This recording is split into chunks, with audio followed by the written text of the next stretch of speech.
Hello guys, मेरा नाम है आदित्य और आप देख रहे हैं मेरा YouTube channel learn with Aditya. तो आज मैं आप लोगों को वसंत भाग 3 के चैप्टर नंबर 2 को एक्सप्लेन करने जा रहा हूं। तो अगर आपको हमारी ये वीडियो पसंद आए तो प्लीज़ इस वीडियो को लाइक करना, चैनल को सब्सक्राइब कर लेना और मैं आप लोगों के लिए ऐसी ही नई नई वीडियोज़ लाता रहूँगा। मैं आप लोगों के लिए सारे सब्जेक्ट्स के वीडियो लाता रहूँगा। तो हो सकता है आपको थोड़ा सा वॉइस प्रॉब्लम आ रही हो, मेरी वॉइस प्रॉब्लम आ रही हो क्योंकि कूलर चल रहा है, तो इसलिए उसके लिए सॉरी चाहता हूँ। तो चलिए अपना वीडियो शुरू करते हैं। लंबा हो जाता चैप्टर, इसलिए मैंने इसको 2 पार्ट में डिवाइड कर दिया। ये हमारा इस वीडियो का पहला पार्ट है। अगला पार्ट मैं आपको फिर कभी ले आके मतलब ले आ दूंगा। तो आज हम पढ़ने वाले हैं वसंत भाग 3 का चैप्टर नंबर 2 लाख की चूड़ियाँ, जैसा कि मैंने आपको पहले ही बता दिया है। तो चलिए अपना चैप्टर शुरू करते हैं। सारे गांव में बदलू मुझे सबसे अच्छा आदमी लगता था क्योंकि वह मुझे सुंदर सुंदर लाख की गोलियां बनाकर देता था। अब जो लेखक है वो बोल रहा है सारे गांव में एक बदलू नाम का व्यक्ति था जो कि उसे सारे गांव में सबसे अच्छा लगता था क्योंकि वह उसे सुंदर सुंदर लाख की गोलियां यानी कंचे बनाकर देता था। मुझे अपने मामा के गाँव जाने का सबसे बड़ा चाव यही था कि जब मैं वहाँ से लौटता था तो मेरे पास ढेर सारी गोलियां होती, रंग बिरंगी गोलियां जो किसी भी बच्चे का मन मोह। इसमें बोल रहा है कि जो मतलब उसे जो अपने मामा के गांव जाने का सबसे बड़ा चाव यही था कि जब वो वहां से, जो लेखक था, जब वो वहां से लौटता तब उसके पास रंग बिरंगी ढेर सारी गोलियां होती यानी कंचे होते जो कि किसी भी बच्चे का मन मोह ले, यानी कि उसको अपनी तरफ आकर्षित कर ले। और चाव का मतलब होता है तीव्र इच्छा होती, तीव्र इच्छा चाव का मतलब होता है। ठीक है, तो अब अगला पढ़ते हैं। वैसे तो मेरे मामा के गांव का होने के कारण मुझे बदलू को बदलू मामा कहना चाहिए था, परंतु मैं उसे बदलू मामा न कहकर बदलू काका कहा करता था, जैसे कि गांव के सभी बच्चे उसे कहा करते थे। और इसमें जो लेखक है वो बोल रहा है कि उसके मामा के गांव का होने के कारण उसे जो बदलू है, मतलब बदलू जो है लेखक को उसको बदलू मामा कहना चाहिए था, लेकिन जो लेखक है वो बदलू को बदलू मामा न कहकर बदलू काका कहा करता था क्योंकि गांव के जितने भी बच्चे थे वो उसे बदलू काका ही कहा करते थे और उनकी देखी देखा वो भी बदलू मामा न कहकर बदलू काका कहा करता था। बदलू का मकान कुछ ऊंचे पर बना था।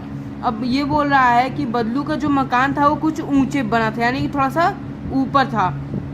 मकान के सामने बड़ा सा सहन था जिसमें एक पुराना नीम का वृक्ष लगा था। अब मकान के सामने बोल रहा है जो उसके जो बदलू था, बदलू के घर के सामने एक बहुत बड़ा सा सहन था जिसमें एक पुराना वृक्ष नीम का पेड़ लगा हुआ था। अब सहन मतलब होता है घर में जो खुला हुआ मतलब जो खुला हुआ वो रहता है, जगह जो खुला रहे, और या फिर घर के सामने जो खुला हुआ मैदान टाइप का जैसे रहे, मैदान मतलब आप लोग समझ लीजिए जो कि खुला हुआ जगह रहे, उसे हम लोग क्या कहते हैं, सहन कहते हैं। वहाँ पर एक पुराना नीम का वृक्ष लगा हुआ था, उसी के नीचे बैठकर बदलू अपना काम किया करता था। जो नीम का वृक्ष था आप लोग इसमें देख ही सकते हैं, जो नीम का वृक्ष था उसके नीचे बदलू जो है बैठ के अपना काम कर रहा है, यानी कि चूड़ियाँ बना रहा है। बगल में भट्टी दहकती रहती जिसमें वह लाख पिघलाया करता। उसके जो बगल में है भट्टी मतलब वो जलती रहती जिसमें वह जो लाख था जिससे वो चूड़ियाँ बनाता, वो मतलब उसमें वो लाख पिघलाया करता था चूड़ियों का आकार देने के लिए। सामने एक लकड़ी की चौखट पड़ी रहती जिस पर लाख के मुलायम होने पर वह उसे सलाख के समान पतला करके उस चूड़ी का आकार देता। अब इसमें उसके सामने एक लकड़ी पड़ी रहती जो कि लाख को जब वो पिघला दिया करता और फिर उसके बाद मुलायम जब वो हो जाता, जब निकालता वहाँ से भट्टी में से, जब वो मुलायम हो जाता तो वो उसे चूड़ियों का आकार देता, पतला करके उस लाख को पतला करके चूड़ियों का आकार देता। पास में 4-6 विभिन्न आकार के बेलन नुमा मुंगेरियां रखी रहती जो आगे से कुछ पतली और पीछे से मोटी रहती। अभी उसके पास 4-6 विभिन्न प्रकार की मतलब कई प्रकार के बेलन नुमा यानी कि सिलेंड्रिकल फिगर जो होता है, यानी जैसे जो सिलेंडर होता है उसकी फिगर के जैसा होता है बेलन नुमा का मतलब। तो उस पर वो क्या करता, वो क्या होती हैं आगे से कुछ पतली होती हैं, पीछे से कुछ मोटी। तो उसी को हम लोग क्या कहते हैं, बेलन नुमा कहते हैं। लाख की चूड़ी का आकार देकर वह उन्हें मुंगेरियों पर चढ़ाकर गोल और चिकना बनाता। जब वो लाख की चूड़ियाँ को लाख को जब चूड़ियों का आकार देता तब वह उन्हें क्या करता, मुंगेरियों पर चढ़ाकर गोल और चिकना बना देता। जैसे कि ये है, देखिए यही है, इसी पर वो लाख को चूड़ियों का आकार बनाकर गोल और चिकना कर देता था।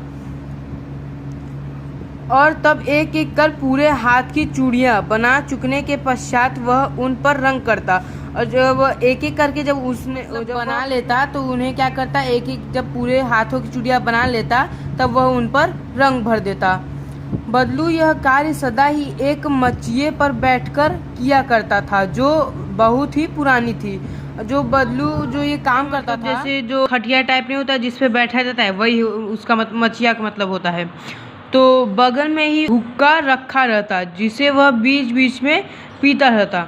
अब अगर आप लोगों ने वो तस्वीर देखी तो होगी, मैंने दिखाया था, तो आप इसमें ये देख सकते हैं, ये बगल में जो हुक्का रखा हुआ है वो बीच बीच में वह पीता रहता। गांव में मेरा दोपहर का समय अधिकतर बदलू के पास बीतता। अब वो है मतलब लेखक है, वो कह रहा है गांव जब वो जाता तो जो दोपहर का अधिकतर समय था, ज़्यादातर समय था, वो बदलू के पास बिताता। वह मुझे लल्ला लल्ला कहा करता और मेरे पहुँचते ही मेरे लिए तुरंत एक मचिया मंगा देता। अब वो बोल रहा है, जो लेखक है वो बोल रहा है कि जो बदलू था वो उसे लेखक को लल्ला कहकर पुकारता था और उसके पहुंचते ही वो एक मचिया यानी कि खटिया टाइप जो अभी मैंने बताया वो तुरंत ही मंगा देता उसके बैठने के लिए। ठीक है, मैं घंटों बैठे बैठे उसे इस प्रकार चूड़ियाँ बनाते देखता रहता। जो लेखक है वो बोल रहा है कि जो वो घंटों तक बैठे बैठे, 1 घंटा 2 घंटा ऐसे घंटों तक बैठे बैठे वह बदलू को चूड़ियाँ बनाते हुए देखता रहता। लगभग रोज ही वह 4-6 जोड़े चूड़ियाँ बनाता। बदलू था वो रोज लगभग 4 या 6 जोड़े चूड़ियाँ बना देता। पूरा जोड़ा बना लेने पर वह उसे बेलन पर चढ़ाकर कुछ क्षण चुपचाप देखता रहता, मानो वह बेलन न होकर किसी नववधू की कलाई हो।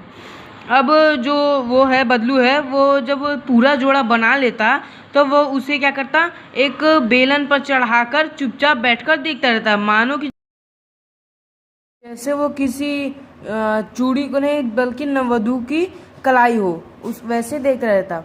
बदलू मनिहार था। बदलू क्या था, बदलू एक मनिहार था जो कि चूड़ियाँ बनाता है। चूड़ियाँ बनाना उसका पैतृक पेशा था और वास्तव में वह बहुत ही सुंदर चूड़ियाँ बनाता था। अब जो बदलू था वो चूड़ियाँ बनाना उसका पैतृक पेशा था, यानी जैसे बहुत ही मतलब दादा परदादा से पाई हुई चीज़ें, यानी जैसे वो उसके दादा परदादा भी यही सब करते थे। और वास्तव में तो बदलू बहुत ही अच्छी और सुंदर सुंदर चूड़ियाँ बनाया करता था। उसकी बनाई हुई चूड़ियों की खपत भी बहुत थी। उसकी जो चूड़ियाँ बनाता था वो उसकी जो मतलब उसकी खपत जो थी बहुत ज़्यादा थी, यानी कि बहुत ज़्यादा वो बिकती थी। उस गांव में तो सभी स्त्रियां उसकी बनाई हुई चूड़ियाँ पहनती ही थी। आसपास के गांव के लोग भी उससे चूड़ियाँ ले जाते थे।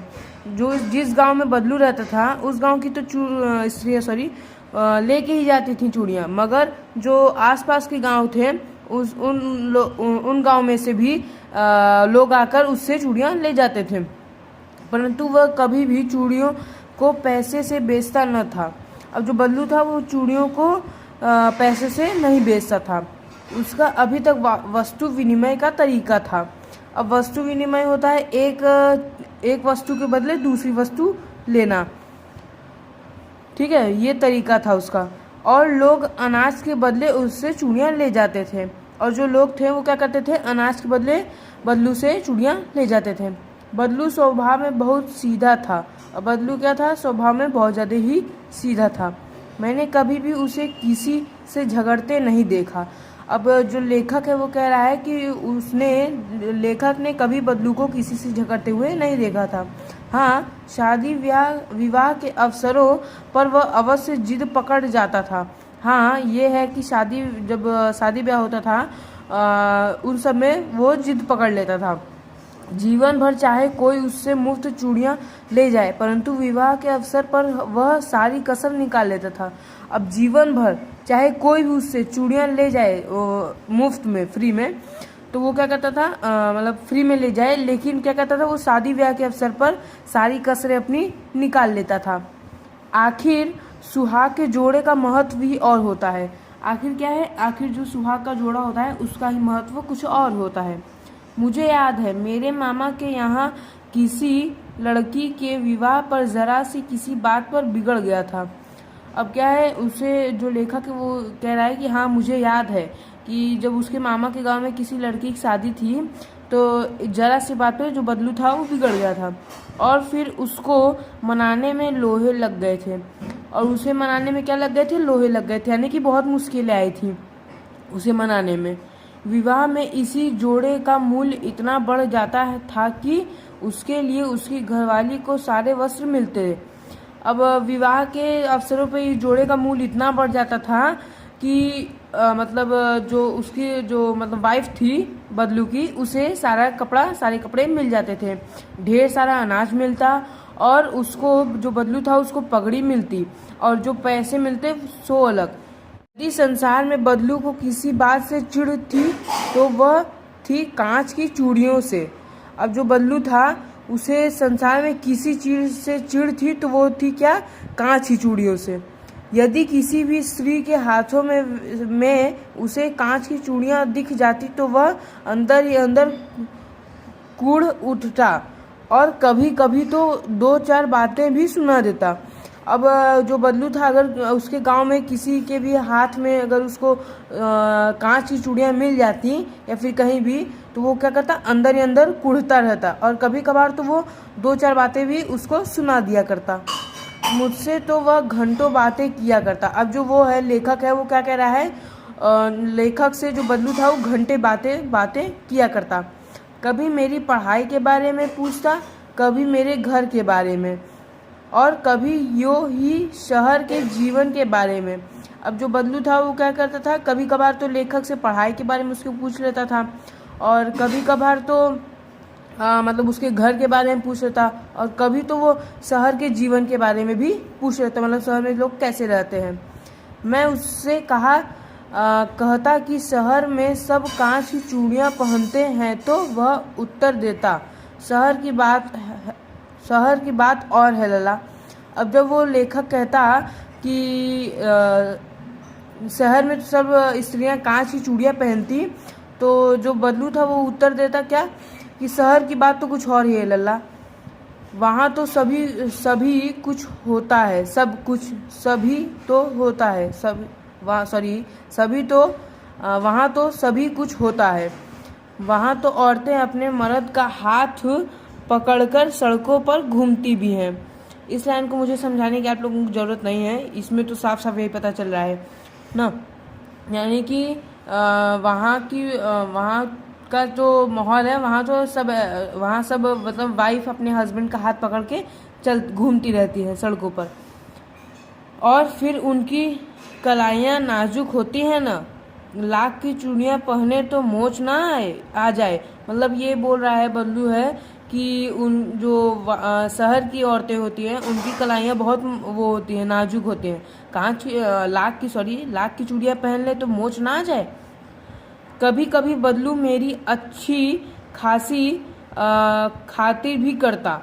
अब इसमें बोला लेखक कि कभी कभार तो जो मतलब बदलू था वो अच्छी खासी उसकी खातिरदारी भी करता। अब ये नहीं कि उसको मार दे, नहीं, ऐसा नहीं है, उसको क्या करता, मतलब उसको उसकी अच्छी खासी खातिरदारी करता, मतलब जैसे आया कोई मेहमान तो घर पे उसको खाना पीना खिला के आराम से बैठाया जाए। तो गाइस बस आज के लिए इतना ही। अगर आपको हमारा ये जो हम लोगों ने समझाया अगर आपको समझ में आया हो तो कमेंट में ज़रूर से बताना, और अगर पसंद आया वीडियो तो प्लीज़ लाइक कर देना, चैनल पे सब्सक्राइब कर देना, चैनल को सब्सक्राइब कर देना। मेरा एक और चैनल है तो उसके लिए चैनल पे नए हो सब्सक्राइब कर देना, ऐसा बोल के मतलब आदत पड़ गया था तो इसलिए चैनल को सब्सक्राइब कर देना।